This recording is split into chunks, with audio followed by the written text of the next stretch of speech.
Olá, aqui o Soberania em Debate, o programa do movimento SOS Brasil Soberano, dos sindicatos e engenheiros do estado do Rio de Janeiro. Estou aqui com minha amiga Beth Costa, que voltou aqui, está conosco nesse programa. Né, Beth, seja bem-vinda no retorno. Depois você conta para o pessoal aí por onde você passou, o que você fez mais à frente. Mas, pessoal, antes de começar o programa, queria convidá-los a nos acompanhar, que vocês possam nos acompanhar nas nossas redes sociais, particularmente aqui no YouTube, no nosso canal, né, dando aí um joinha para ampliar a nossa divulgação aqui da nossa rede, ao nosso alcance, e também nos acompanhar no Instagram. O nosso Instagram é @SOS Brasil Soberano, @SOS Brasil Soberano. E aqui está o QR Code, aqui no alto da tela, para que vocês possam nos acompanhar, seguir tudo que nós produzimos, com muito carinho e muita dedicação, né, Beth?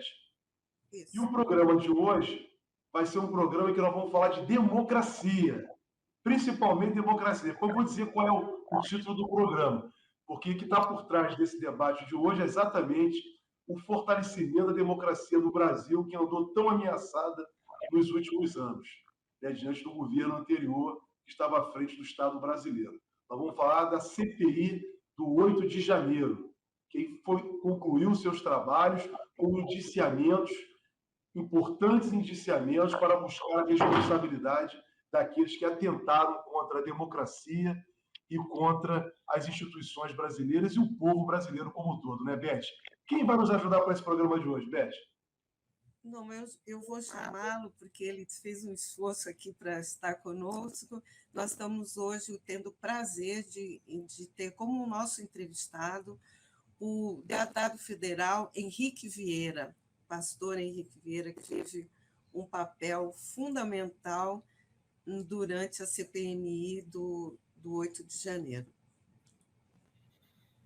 Olá, gente, tudo bem? Olá, Henrique, tudo bem? Muito obrigada aí pelo seu esforço de estar aqui conosco, nos ajudando nessa reflexão, né? Então, eu vou fazer uma breve apresentação. O Henrique Vieira é ex-vereador por Niterói, deputado federal pelo PSOL, Partido Socialismo e Liberdade do Rio de Janeiro, é pastor da Igreja Batista do Meninho e ator, poeta, professor, militante dos direitos humanos, é formado em Teologia, Ciências Sociais e História, é membro do Conselho Deliberativo do Instituto Vladimir Herzog, autor do livro O Amor como Revolução. E ele foi um dos integrantes da Comissão Parlamentar Mista de Inquérito aos atos golpistas do 8 de janeiro, e é principalmente nessa qualidade que nós o convidamos para o programa de hoje. É por ele ter sido uma pessoa fundamental na construção desse capítulo da história do nosso país, que foi essa atuação dele firme e bastante marcante durante a CPMI.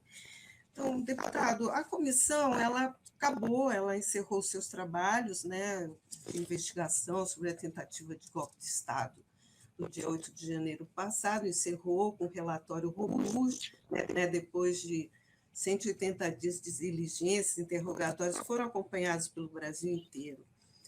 Apesar do relatório ter sido já falado, já várias partes dele terem sido ressaltadas, aqui no programa a gente queria usar a sua experiência na CPMI para saber da sua avaliação sobre os resultados alcançados pela CPMI.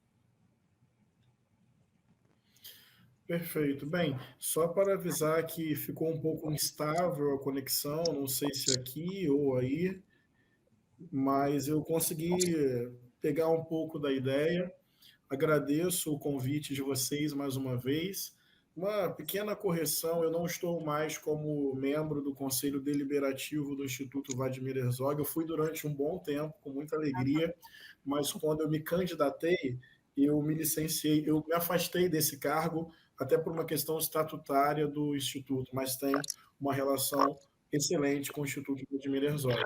Eu acredito que o relatório apresentado... Vocês estão me ouvindo? Estamos. Eu acredito que o relatório apresentado pela senadora Elisiane, construído com a contribuição de todos nós, é muito importante para a nossa democracia. É um relatório consistente. Ele traz 61 indiciamentos, indicia Bolsonaro por 4 crimes: violência política, associação criminosa, golpe de Estado e tentativa de abolição violenta do Estado Democrático de Direito, com muita consistência, com conteúdo probatório. Então, é um ex-presidente indiciado de maneira consequente, consistente. Isso não é qualquer coisa. A cúpula bolsonarista do seu governo, por exemplo, Silvinei Vasquez e o aparelhamento da PRF, Anderson Torres, que foi seu ministro da Justiça. O relatório indicia 8 generais. Isso é um acontecimento na história do Brasil, pedindo a responsabilização de generais numa trama golpista, também financiadores, identifica o gabinete do ódio e a milícia digital e faz toda essa abordagem sobre a cronologia do golpe. O dia 8 de janeiro foi, na verdade, a consequência final, a última tentativa ali de uma série de testes que eles foram fazendo para ou obstruir a eleição, ou impedir a posse do presidente Lula, ou desestabilizar o governo democraticamente eleito. Então, um relatório, na minha opinião, muito importante, que busca indiciar peixes grandes que tentaram um golpe contra a democracia no Brasil. Deputado, nós acompanhamos aí por mais de 5 meses o trabalho de todos vocês lá da comissão, particularmente, né, daqueles deputados que estavam defendendo a democracia, deputados e senadores, contra aqueles outros, né, que têm uma visão, né, nitidamente, claramente fascista, provocadora, provocativa, como o senhor foi vítima diversas vezes desse comportamento infeliz. Queria que o senhor falasse, antes da gente voltar a aprofundar, né, do relatório da CPI que o senhor já colocou, mas como que o senhor viu esse embate, né, desse campo, nós podemos definir fascista, no parlamento brasileiro? E a CPI nos possibilitou isso. Pois é, acho que a CPMI evidenciou que existe, de fato, um grupo que está fora, na minha opinião, do campo da democracia. É uma extrema-direita que tem dispositivos fascistas de concepção de mundo e de comportamento. Então, intimidação, violência política, um ambiente extremamente tóxico e ameaçador. É uma lógica política baseada no ódio e na violência. A extrema-direita faz do ódio uma prática política e transforma a prática política em algo permanentemente mobilizado pelo ódio. Então, é muito estarrecedor, porque extrapola a divergência, o debate de ideias e de concepções. A democracia, ela zela pela diversidade, pela pluralidade de ideias e de concepções. Ela cria um espaço para mediação e administração de conflitos, disputas de interesse. É isso. Isso é democracia. Não defendo unanimidade. Isso seria violento, violador e autoritário. Mas a extrema-direita é a negação desse espaço, da boa divergência, do debate de ideias e de conflitos políticos. A extrema-direita é uma violência política estruturalmente antidemocrática, mobilizada permanentemente pelo ódio, pela intimidação e pela ameaça. Isso é extrema-direita. É o ressurgimento de dispositivos fascistas no século XXI, no nosso tempo histórico. E a CPMI, na minha opinião, evidenciou essa concepção de sociedade que é autoritária, que é golpista, que é negacionista, que aposta na confusão mental, na desinformação. E esse comportamento, eu estou fazendo essa divisão didática, concepção de mundo, estruturalmente violenta e antidemocrática, e comportamento bélico, mobilizado pelo ódio, pelo sarcasmo, aquela ironia, não como recurso de linguagem, mas aquela ironia que desmerece o sofrimento do outro, que desumaniza o outro. Incontáveis vezes eu fui interrompido, incontáveis vezes eu fui xingado, e eu não fui o principal alvo, porque tem aí um outro elemento desse fascismo, que é a misoginia, o ódio direcionado e seletivo contra as mulheres. Então, nem é justo dizer que eu fui o principal alvo dessa violência. Eu fui também, mas o principal alvo foi a senadora Elisiane, foi a deputada Jandira, a Duda Salabé, a Érica Hilton. As mulheres são permanentemente alvo de uma violência no tom, na forma, na performance e no conteúdo. Então, acho que a CPMI foi pedagógica para demonstrar que existe uma coisa chamada democracia, onde cabe diversidade, e uma outra coisa chamada extrema-direita, bolsonarismo, que aí é o ódio escalonado, potencializado e transformado em prática política permanente.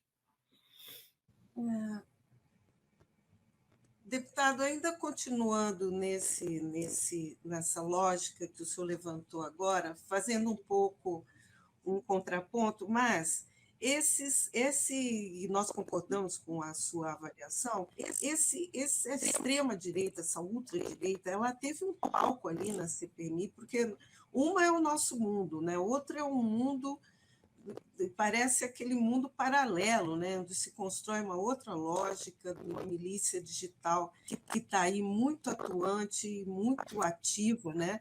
Na formulação dos seus, no fortalecimento dos seus argumentos. A CPMI, apesar de todo o bom relatório, ela não acabou expondo demais ou deixando um palco muito grande.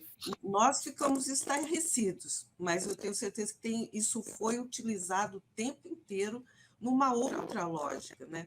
O senhor acha que isso pode ser neutralizado pelo que virá depois dos resultados da CPMI?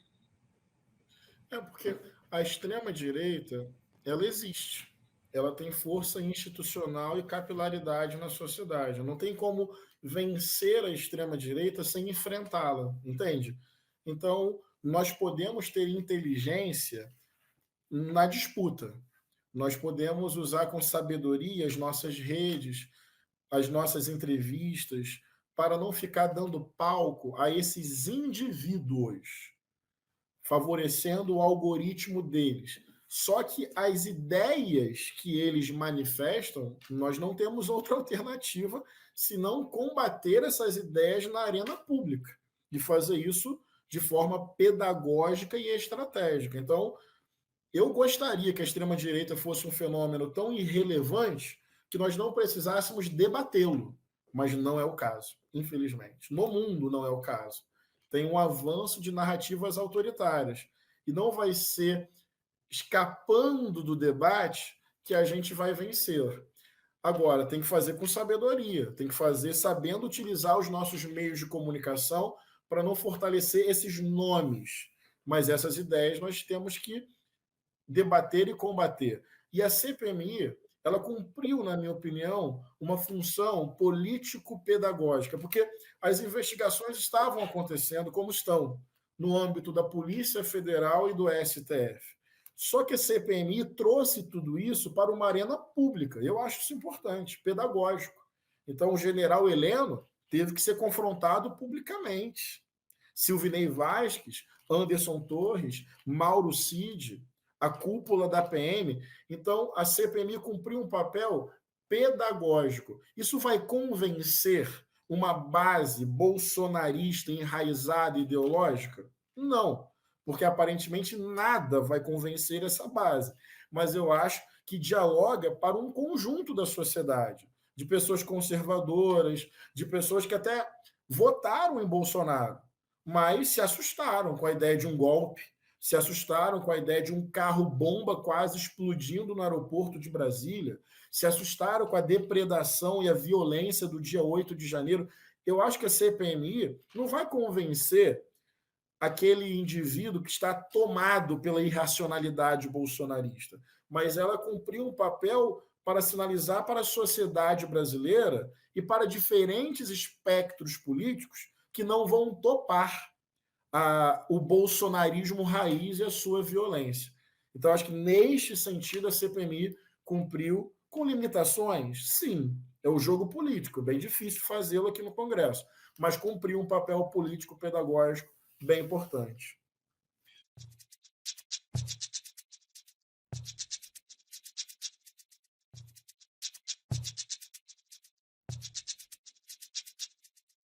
A sua excelente colocação com relação à questão do fascismo do Congresso brasileiro, eu quero trazer para o senhor um ponto para saber a sua opinião, que é exatamente essas pessoas, né, os principais líderes que foram indiciados, de Bolsonaro até todos os oficiais generais, está nítido, ficou nítido, né, da ação deles no governo anterior, que eles eram defensores da última ditadura militar.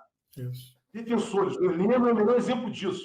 E o Bolsonaro. Heleno e o Bolsonaro são os melhores exemplos disso. Defensores apaixonados da última ditadura.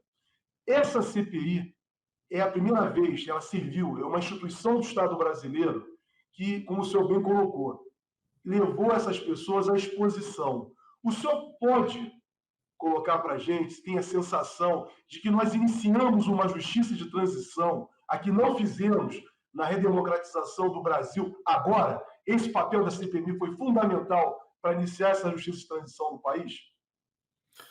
Então, eu acredito que sim. A CPMI tem um limite. Eu acho que essa justiça vai ser feita se esses indivíduos forem devidamente punidos. O indiciamento está feito.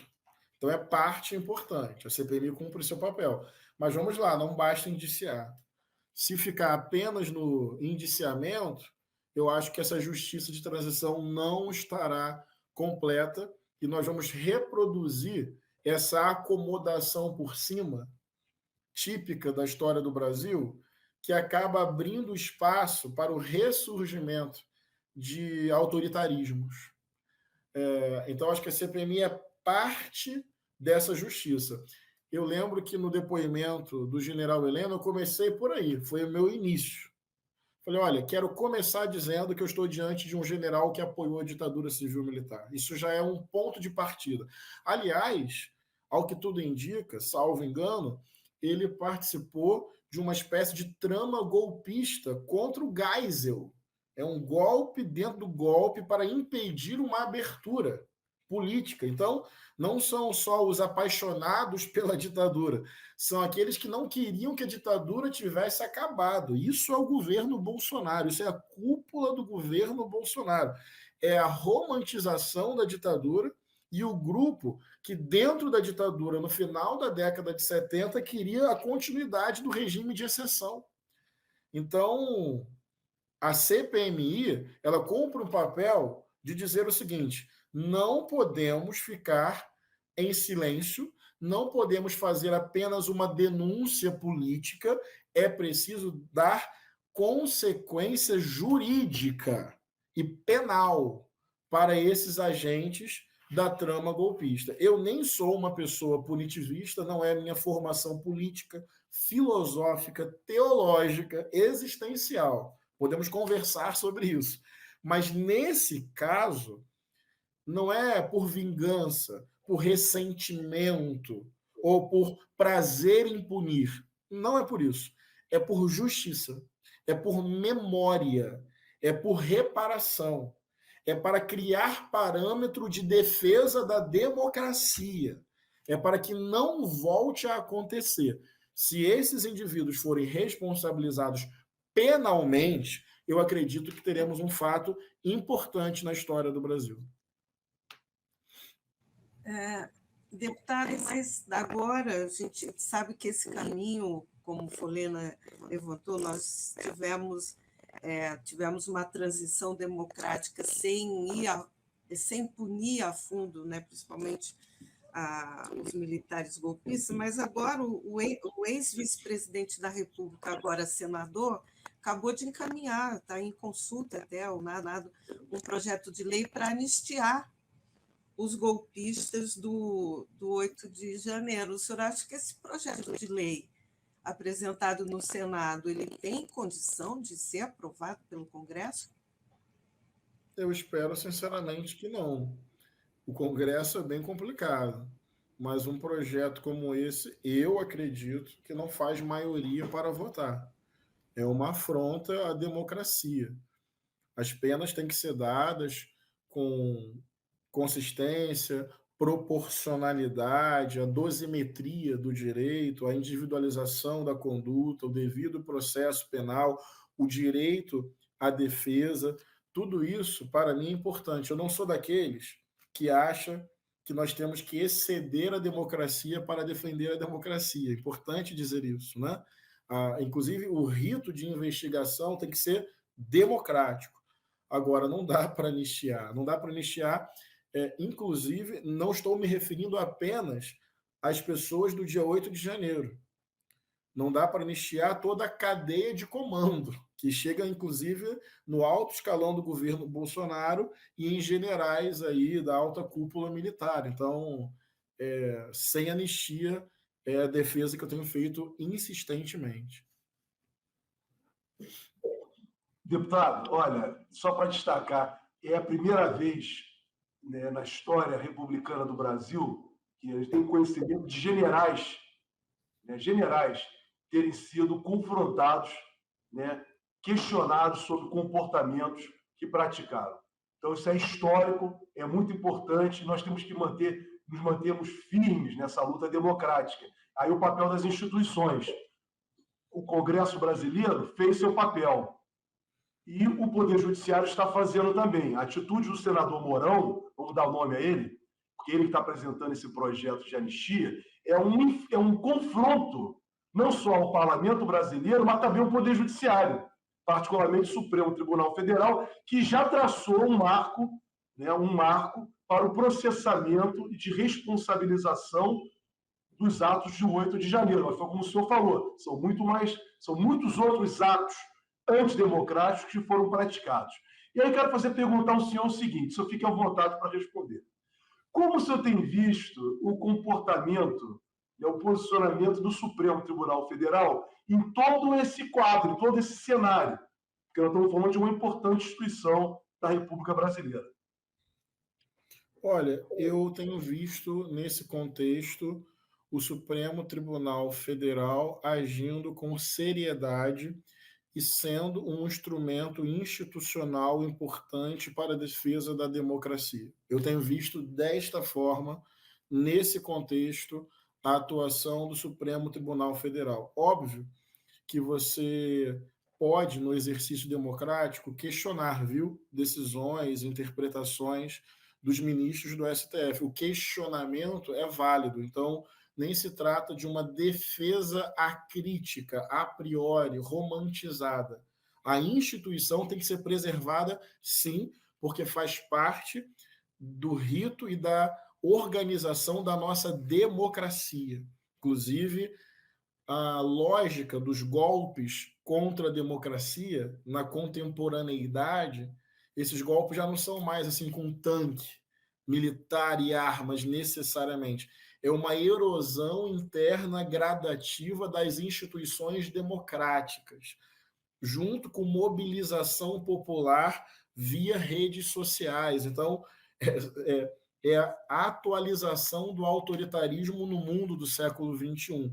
Daí, se você pega o bolsonarismo, especialmente o gabinete do ódio e as milícias digitais, não à toa. Ataques sistemáticos, planejados, intencionais e massivos contra instituições democráticas, contra o processo eleitoral, contra a validade e a legitimidade das urnas, contra jornalistas, ativistas ambientais, ativistas de direitos humanos, contra a imprensa livre e contra o judiciário. Olha só como é que é uma cadeia de comando, de produção de desinformação para ir desgastando essas instituições e gerando um ambiente para um governo autoritário. Então, nesse sentido, o STF foi alvo do bolsonarismo e soube se defender, e não só se defender, mas defender a democracia dentro da própria democracia. Então,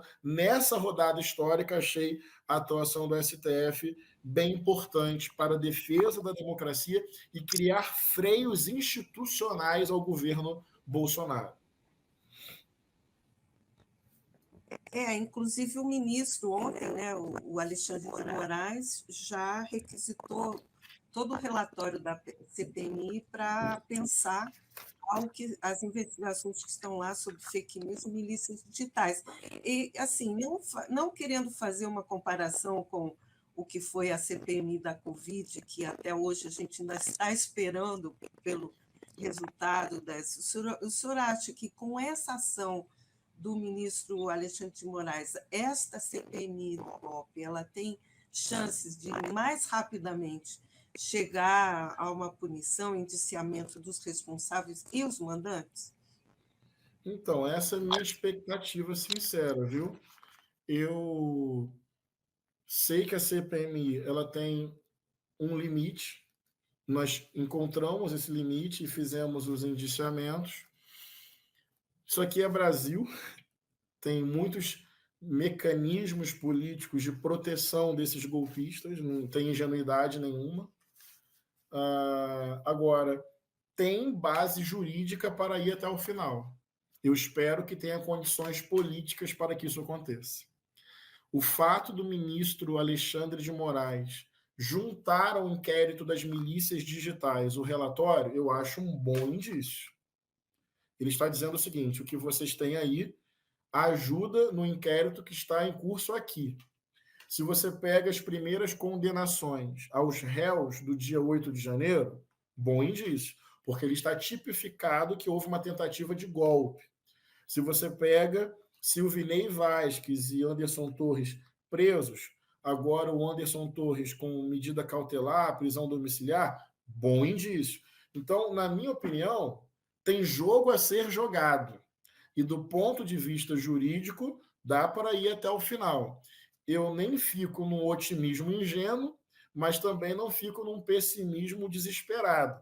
Eu acredito que nós estamos numa disputa para fazer justiça e que existem possibilidades disso acontecer. Vai acontecer? Dá para cravar? Não sei. Tem condições políticas para isso? Acho que tem. Tem base jurídica para isso? Com certeza. Então, eu espero, sinceramente, que daqui a algum tempo o Bolsonaro seja preso, isso não por ressentimento ou por vingança, mas por memória, verdade, justiça, freio institucional contra o autoritarismo e defesa da democracia. Perfeito, deputado. Olha, o senhor falou aí de milícia digital. Me chamava muita atenção durante a CPI, nas suas falas em particular, o senhor sempre fala, eu vou estar tratando agora isso, mas eu tinha as investigações das milícias digitais. Então, o senhor tinha alguma coisa além do que os outros deputados que estavam ali. E eu vou aproveitar essa oportunidade, já que o senhor falou das milícias digitais, se o senhor achar que é oportuno, o que essas milícias, né, o senhor já falou aqui que ela provocou, tem provocado, mas o que além, o que ainda não vinha conhecimento, né, da sociedade brasileira? O que essas pessoas fizeram? Eram assessores diretamente ligados ao ex-presidente Bolsonaro e aos seus filhos, além de assessores, alguns parlamentares, utilizando computadores do Palácio do Planalto, da Câmara e do Senado, e criando o que foi configurado como gabinete do ódio. Porque, veja, o ódio como multiplicador, infelizmente, é um dado do nosso tempo. E a própria rede social, que precisa de mais regulação para poder funcionar de forma democrática, ela privilegia o ódio e entrega o conteúdo do ódio. Olha que loucura, o ódio dá like.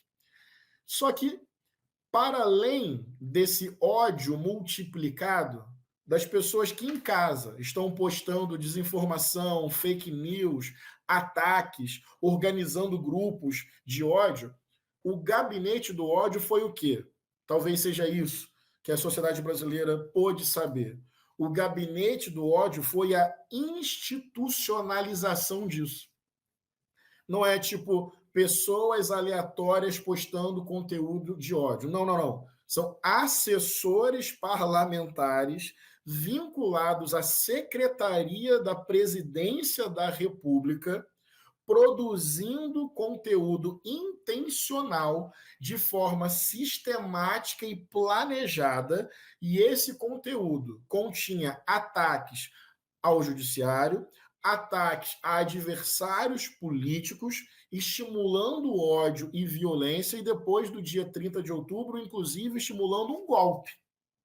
Só que isso vindo de um centro nervoso vinculado diretamente ao ex-presidente, e depois que essas mensagens partiam, vinha toda a estrutura de robôs para massificar e ampliar o alcance para milhões de pessoas. Então foi a institucionalização da desinformação e do discurso de ódio. E a consequência disso é o 8 de janeiro. A consequência disso é o carro-bomba.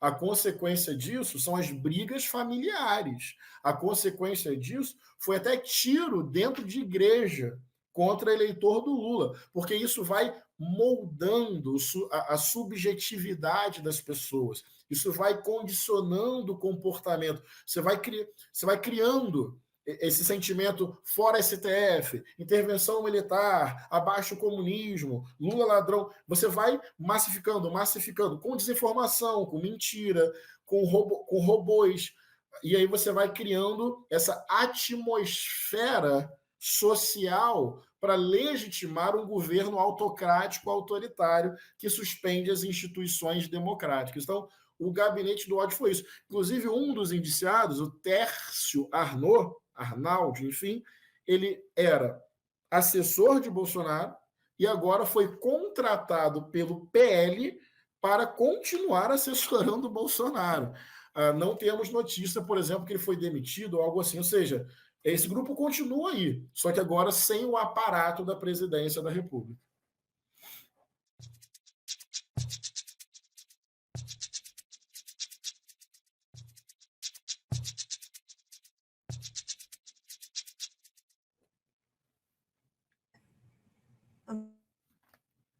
Essa sua análise.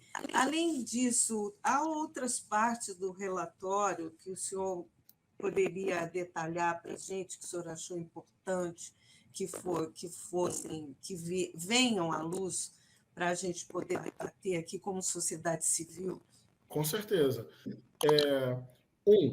O aparelhamento da Polícia Rodoviária Federal para criar obstáculos no segundo turno, especialmente na região Nordeste, onde o presidente Lula tinha larga vantagem. A PRF foi alvo de aparelhamento, ideologização, peculato e abuso de poder. Quem operou isso? Silvinei Vasquez, ao que tudo indica, em concordância com Anderson Torres e Bolsonaro. Nós provamos que o número de operações policiais e fiscalizações na região Nordeste foi muito maior do que na região Sudeste, que tem muito mais eleitores, por exemplo. Não tinha justificativa técnica para você direcionar a PRF para a região Nordeste. Houve uma tentativa de obstacularizar o acesso de eleitores aos seus locais de votação. Só não se concretizou, vamos lembrar, porque o ministro Alexandre de Moraes fez uma decisão ameaçando Silvinei Vasquez de prisão, se ele não parasse imediatamente com aquelas ações. Isso ficou comprovado. Eu apresentei na época uma queixa-crime, quando eu falo na época, é agora, na CPMI. E aí, mais ou menos 30 dias depois, o Silvinei Vasquez foi preso justamente por isso. Então, a PRF foi aparelhada para impedir votação na região Nordeste. Dado importante da CPMI. Outro dado, a tentativa de tirar o crédito das urnas para tentar tumultuar o processo eleitoral, desacreditar o sistema e invalidar todo o processo. Aí entra a figura do hacker. É surreal uma deputada federal contratar um hacker que tinha lá as suas condenações, levar ao presidente da República. Isso não é razoável em nenhuma hipótese. E depois ele vai da casa do presidente para o Palácio do Planalto, se reunir com o ministro da Defesa. Tudo isso era uma tentativa ainda de criar um tumulto e criar uma desconfiança do povo com relação ao sistema eletrônico de votação. Importante dado que está bem registrado na CPMI. Depois disso, toda a cadeia de comando e de influência pós dia 30 de outubro, porque, veja, tentaram desacreditar o processo, não conseguiram. Tentaram impedir votos na região Nordeste, não conseguiram. Lula, então, ganha a eleição. Depois vem o QG do golpe, que é uma casa aqui no Lago Sul de Brasília, que foi o comitê do PL durante a eleição. Ali, Braga Neto ficou durante meses e entravam e saíam pessoas que iam depois para os acampamentos golpistas pedir intervenção militar. A conexão é evidente entre Braga Neto e essa lógica de insuflar o povo para desacreditar do resultado e pedir intervenção. Essa conexão foi muito bem delineada. Daí você tem o dia 12 de dezembro, o dia da diplomação do Lula, que é aquele caos aqui em Brasília, com tentativa de invadir o hotel do Lula e a tentativa de invadir a sede da Polícia Federal. Tudo isso tem influência, tudo isso tem milícia digital, gabinete do ódio, casa no Lago Sul. E enquanto isso era feito, minutas golpistas circulavam entre a cúpula do governo, tentando uma saída jurídica que não existia para impedir a vitória, ou melhor, impedir a diplomação e a posse do Lula. Então a CPMI vai criando essa cronologia, mostrando o desenvolvimento disso, até chegar no dia 24 de dezembro, quando poderia ter explodido um carro-bomba perto de Brasília. Ainda bem que houve incompetência e o artefato não explodiu. Depois que Lula toma posse, para concluir, vem a trama final. Bolsonaro vai para os Estados Unidos e quem se torna secretário de Segurança Pública do Distrito Federal? Anderson Torres, ex-ministro da Justiça de Bolsonaro, que já tinha participado da tentativa de obstacularizar a votação na região Nordeste, que já tinha participado de live pública com Bolsonaro para questionar as urnas. E ele, estrategicamente, se torna secretário de Segurança Pública do DF. E é a Secretaria de Segurança Pública que tem a responsabilidade de fazer o policiamento na Esplanada e na Praça dos Três Poderes. Então, um lugar perfeito. Para quê? Para organizar a omissão dolosa e imprópria da cúpula da PM. Aí tem vasto material comprobatório com troca de mensagens da cúpula da Polícia Militar do Distrito Federal, bolsonarista, ideologizada, autonomizada, querendo golpe, chamando o governo Lula de criminoso. É isso, o bolsonarismo aposta nisso, nessa ideologização das forças de segurança, que têm armas, para que elas não respeitem mais a Constituição e possam agir de forma autônoma contra a democracia. Isso é jogo do bolsonarismo. Por isso, o risco da autonomização das polícias. Imagina, polícias que não respeitam a lei, polícias que não respeitam a Constituição, polícias autonomizadas diante dos governadores e ideologizadas pelo bolsonarismo, com arma. Isso é um golpe fatal na democracia. Anderson Torres meteu o pé, foi para os Estados Unidos, veio a tentativa de criar o caos social com a invasão dos três poderes e a PM sumiu. Deixou acontecer, não a PM. Essa desorganização intencional que veio da cúpula e que veio de Anderson Torres. A ideia final ali, bem, não conseguiram desacreditar o processo eleitoral. não conseguiram impedir votos de Lula. Ele ganhou. Não conseguiram nenhuma minuta que pudesse juridicamente invalidar o resultado. O que sobrou? Uma tentativa final de criar um caos social, insuflar bases e tropas no Brasil inteiro e fazer uma intervenção militar para impedir a continuidade do governo Lula. Então, espero ter dado aqui um resumo cronológico de todas as tentativas que foram feitas para impedir o processo democrático no Brasil. Deputado Henrique, olha, é perfeita a sua exposição. Para deixar claro, nós não estamos diante de uma ficção, nós estamos diante de um romance, foi real, isso aconteceu, são fatos. Por isso que o relatório é consistente. Nós estamos diante de fatos e atos ilícitos que foram praticados sucessivamente. Só para ficar a partir do dia 30, como o senhor colocou bem, 30 de outubro, que foi o dia da eleição. Do dia da eleição e após o resultado da eleição, na mesma noite do dia 30. Foi tudo uma sucessão que vai culminar com o 8 de janeiro. Isso é muito bom. Fala, deputado.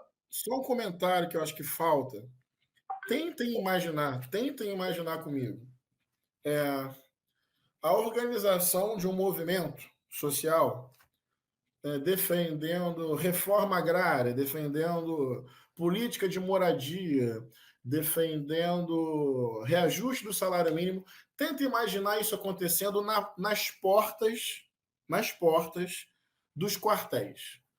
Vocês conseguem imaginar isso acontecendo assim de boa, vida que segue? Eu estou falando de pautas democráticas, nada que é crime. Defesa da reforma agrária, política de moradia, pode escolher aí várias pautas que estão dentro da legitimidade pulsante, brilhante da democracia. Imagina a galera se reunindo assim durante meia hora na porta de um quartel-general com umas bandeiras, sem acampamento, sem botar nada. Não fica nem 30 minutos. Então isso é importante dizer.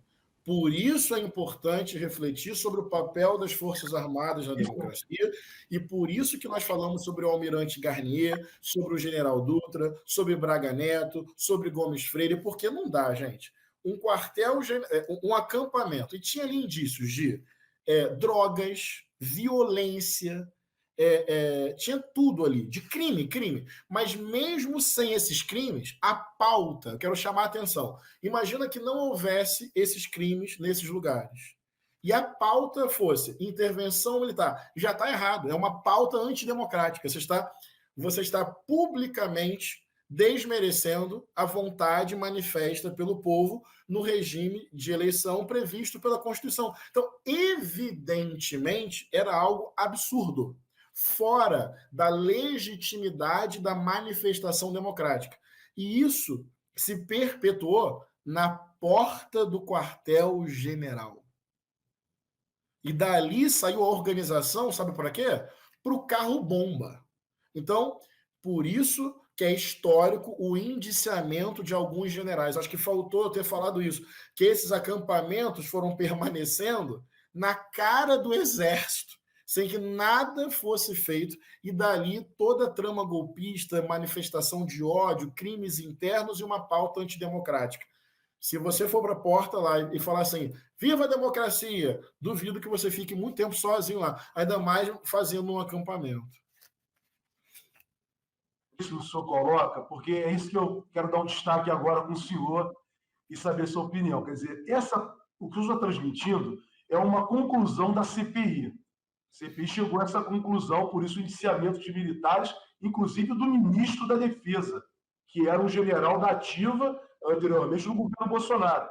Ele era o comandante do Exército do governo Bolsonaro.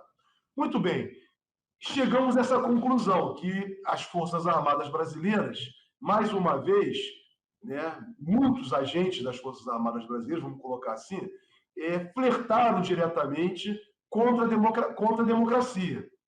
Então, o parlamento brasileiro já tem isso num documento histórico, que é o relatório da CPI. Agora, eu quero ver o desdobramento. Necessariamente, essa argumentação de intervenção militar, ela parte do artigo 142, da tal da garantia da lei da ordem, e que muitos historiadores e cientistas políticos no Brasil colocam que é o argumento colocado para a tutela militar, para essa tutela militar, contra a democracia. E aí vem a questão que eu apresento para o senhor. Há alguns projetos de emenda à Constituição tramitando no Congresso, pelo menos já sei falando, o caso do deputado Zaratini, outros projetos estão sendo encaminhados para retirar a garantia da lei da ordem do artigo 142 e também fazer uma reforma militar. Como o senhor vê isso no Congresso brasileiro, a partir do que concluiu a CPMI? Eu acho muito importante a gente deixar registrado da melhor forma possível todo o limite para a atuação das Forças Armadas. Eu acho que eu concordo, ou seja, nós já somos muito machucados e traumatizados, né? 64 a 85, agora o que eu acabei de falar, e toda hora esse recurso, né, ao texto jurídico para abrir essa brecha. Nós temos que fechar essa brecha. Esse é o meu entendimento.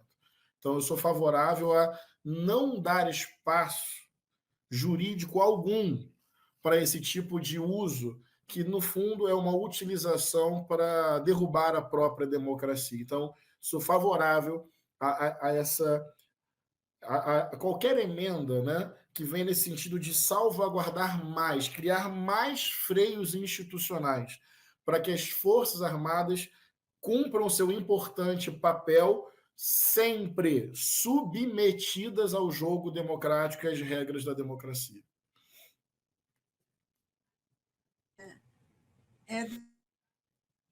Vamos falar o pós-momento. Esse relatório agora, ele vai... Vocês estão entregando, inclusive, a ideia é inclusive entregar para cortes internacionais. Como vocês estão trabalhando, além de encaminhar para as instâncias que vão aprofundar a investigação, qual é o destino ainda desse relatório que vocês estão trabalhando? Assim, nós entregamos ao Supremo Tribunal Federal, entregamos à Procuradoria-Geral da República, entregamos à CGU, entregamos ao TCU, entregamos à Polícia Federal. Isso era muito importante e foi feito essa semana. Agora nós queremos fazer atividades públicas com esse relatório. Eu vou organizar no Rio de Janeiro com a Jandira, o Rogério Corrêa vai organizar em Belo Horizonte, fazer atividade política, pública, pedagógica, né, para que isso possa ter um papel na história do nosso país, né? Então, acho que chamar a atenção também de organismos internacionais de direitos humanos é uma boa ideia, da gente pensar atividades nesse tipo. Quanto mais visibilidade para esse relatório, eu acho que melhor pedagogicamente para a defesa da nossa democracia. Como o senhor falou, né? Nós estamos diante, é um momento histórico e uma oportunidade única para memória, verdade e justiça no Brasil. Deputado, o nosso tempo está chegando quase ao fim, temos muito pouco tempo. Mas dá para tirar alguma ideia dessas conclusões, das ações do governo Bolsonaro com a violência institucional no Brasil? Particularmente, isso é no Rio de Janeiro, nós também somos do Rio de Janeiro. E, sistematicamente, vemos a polícia não respeitando as populações periféricas, praticando assassinatos, atos que vêm da última ditadura no Brasil, um comportamento muito cruel, eu diria até além da última ditadura. Vem até mesmo da época da escravidão. Sim. Esse relatório da CPI, de alguma forma, como memória, verdade e justiça, pode ser útil para a sociedade brasileira sobre esse aspecto do enfrentamento à violência como um todo no Brasil? Com certeza. A gente fala, né, sobre a violência ser a matriz e o objetivo do bolsonarismo. É tanto a motivação quanto o destino, né? É a origem e o resultado. E é o caminho. A violência está em tudo no bolsonarismo. E, conforme você falou, são violências históricas. Foram quase 4 séculos de escravidão sobre o meu povo, o povo negro. Você tem uma democracia muito frágil, com a criminalização da pobreza, a letalidade policial, o massacre sobre revoltas populares, a pacificação no Brasil sempre foi porrada no povo, porrada no pobre, para manutenção de uma ordem violenta, né? Então, o bolsonarismo, para ser honesto, ele não inaugura isso, não. Mas ele é o reforço, o estímulo e a glorificação destas violências estruturantes que marcam a história do nosso país. Portanto, sim, na minha opinião, o bolsonarismo é um sinal verde para a violência contra indígenas, é um sinal verde para uma violência contra quilombolas, é um sinal verde para a violência contra ativistas de direitos humanos, é um sinal verde para a violência contra jornalistas, é um sinal verde para a violência contra o povo negro, as mulheres, LGBTs, os povos tradicionais de matriz africana, é um sinal verde para a violência contra a favela, a periferia, o povo pobre, trabalhador. Sim, simbolicamente, subjetivamente, mas também institucionalmente, o bolsonarismo é uma espécie de milicialização da política e de autorização da violência como forma de resolução de conflitos. Então, sim, eu costumo dizer, e não acho que seja sensacionalismo, que o bolsonarismo carrega sangue nas mãos. Deputado, muito importante essa sua fala, mas como o Jorge disse, nós estamos chegando ao final do nosso tempo, do nosso programa. Então, antes da gente encerrar, eu queria passar para as suas considerações finais, algo que eu ainda queira dizer aqui para o nosso público. Não, só agradecer a vocês pelo carinho, pelo convite. Um abraço para todo mundo que está em casa. Vamos de mãos dadas, sabe? Afirmar a democracia, os direitos humanos, a justiça socioambiental, a diversidade, o combate à desigualdade. Acho que muita coisa boa para a gente também fazer, não se desesperar nem desanimar, mas ter brilho nos olhos e generosidade para avançar. Muito obrigado de todo o coração. Um fraterno abraço para vocês. Nós é que agradecemos, deputado Henrique Vieira. Esse é o Soberania em Debate, um programa do movimento SOS Brasil Soberano, dos sindicatos e engenheiros do estado do Rio de Janeiro. Gente, olha, até a próxima semana com outro programa. Tchau. Muito obrigado por estar conosco. Tchau. Tchau, Beth.